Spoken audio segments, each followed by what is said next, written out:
আশিক রাসূল রেজাউল ইসলাম, পটুয়াখালী জেলা থেকে আসছি। এইখানে আজকে আশিক রাসূল দিবস উদযাপিত হচ্ছে। আপনার এই আশিক রাসূল দিবস উদযাপন উপলক্ষে আপনার মতামত কি? আশিক রাসূল দিবস উদযাপন উপলক্ষে আমার মতামত হলো, এটা আমাদের আশেকদের জন্য, যারা রাসূল প্রেমিক, রাসূলের আশেক, তাদের জন্য একটি মহান দিবস। আমাদের মহান শাইখুল আকবর জামানের ইমাম সাইদুর রহমান আল মাহবুবী মাজাজুল আলী হুজুর কেলবাজানের শুভ জন্মদিনের অনুষ্ঠানটা আশিক রাসূল দিবস হিসাবে তিনি ঘোষণা করেছেন। এটা আমাদের জন্য অত্যন্ত গুরুত্বপূর্ণ এবং ফজিলতপূর্ণ।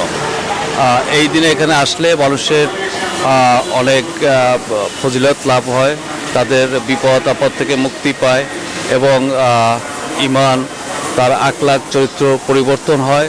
দরবার শরীফে আসে মানুষের কল্যাণের জন্য এবং এই দুনিয়া এবং আখেরাত উভয় কল্যাণের জন্য মিরপুর দরবার শরীফে আমাদের সেই দিক নির্দেশনা, আমাদের মহান শায়েখ ধর্মের এবং রাসূল আল্লাহকে কিভাবে পাওয়া যাবে সেই শিক্ষাটা দিয়ে থাকেন।